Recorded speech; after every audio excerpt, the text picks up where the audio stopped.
এটা একেবারে নেশার মতো হয়ে গেলে সমস্যা আর কি। ওই পর্যন্ত যাতে না যায় সেটা আমরা সবাই আশা করছি। ছবি কিংবা নাটকে দেখানো হয় কবুতরের রেস, তবে এটা এখন সমাজে বিস্তার করেছে নানান নামের রেস ক্লাব হিসেবে। অনেকটা লং কিলোমিটার কবুতরের রেস দেওয়া হয়। এই রেসে যে ব্যক্তি কবুতর ক্লাবে যায় সে ব্যক্তি সম্মানিত এবং বিজয়ী হন। তবে এই রেসে প্রতিযোগিতা সমাজে খারাপ রূপ ধারণ করতে যেন না পারে সেদিকে খেয়াল রাখতে হবে। এটা সাময়িক আনন্দ হলেও নেশায় পরিণত হলে সমাজের জন্য হুমকি হতে পারে। তবে গাজীপুরের শ্রেষ্ঠ বিদ্যাপীঠ বাউল কলেজ থেকে শুরু হয় কবুতরের রেস, যা মুন্সিগঞ্জ 61 কিলোমিটার যাবে। এই প্রতিযোগিতায় 100 কবুতর ছাড়া হয়। 61 কবুতরের মধ্যে যেতে হবে 5টি কবুতর, তবে সেই 5টি কবুতর থাকতে হবে একজনেরই নামে। যার নামে কুট থাকবে তিনি হবেন সেই সম্মানিত বিজয়ী। প্র্যাকটিক্যালি প্রথম দেখেছি, ভিডিওতে দেখছি। এটা একটু ডিফারেন্ট একটা কনসেপ্ট আছে।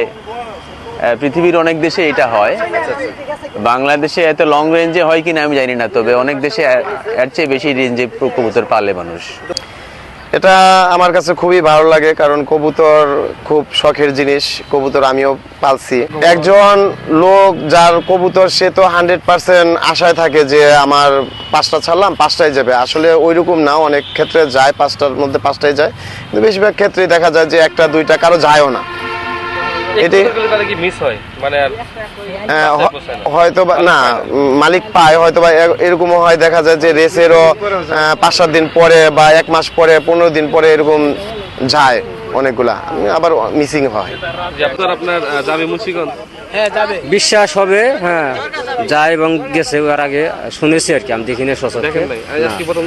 হ্যাঁ দেখেছি আর কি, আগে দেখছেন কখনো? না আগে কখনো দেখি না। আজকে বাউল কলেজে দেখলাম খুব সুন্দর একটা কবুতর প্রতিযোগিতা হয়েছে। তাদের মনে আশা যদি কবুতর বাড়িতে ফিরে যায় তাদের আনন্দ লাগবে, ভালো লাগবে। জি বিশ্বাস হচ্ছে যাবে কবুতর। কেন বিশ্বাস হচ্ছে?